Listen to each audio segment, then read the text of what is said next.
did you think of the author's performance tonight? I thought it was very good. I thought she's very eloquent. I thought that the poems that she read gave a really fair impression of her writing. I've only read one book by her, but I really like it. Poet Circuit is always enjoyable every year, and she's actually one of the more engaging poets that we've had visit, in my opinion.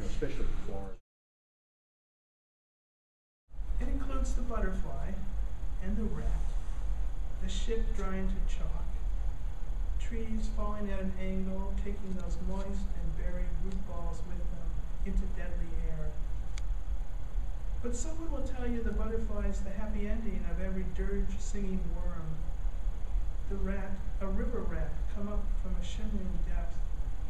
The ship passed purely into scat, one can read for a source, the creature that shadowed it one longish minute. And trees, of course they wanted to fall. It was their time, or something equally sonorous.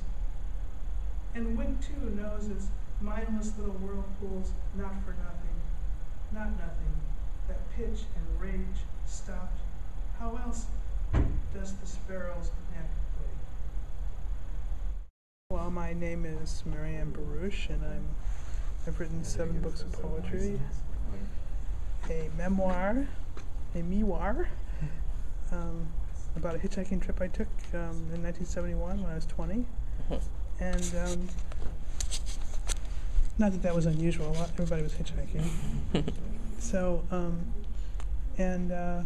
I've also written 2 books of essays on poetry. Where did you get your start? Like, what got you really interested in poetry when you first started? I guess I first, I'm from the Midwest, and so when I was, maybe in late grade school, we were reading Carl Sandburg, who was an old poet, and but he was using landscape that I recognized, and that was kind of thrilling to see them.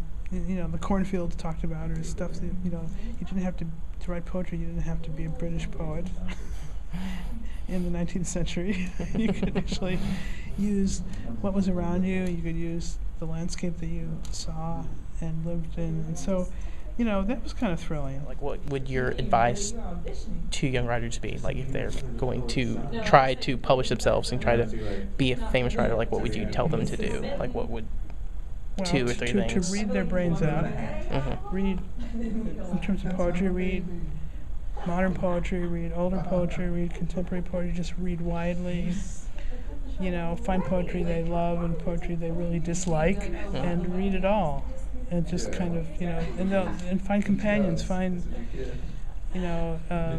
for companionship and for inspiration, and just to see what the options are out there, different ways to approach language and the poem itself as a little creature it is, and then find other people that love poems, that love to talk about poems, that are writing too, and exchange work and talk about it, and you have to have that hunger that goes beyond just taking a class, right? So it becomes a way that you are in the world somehow.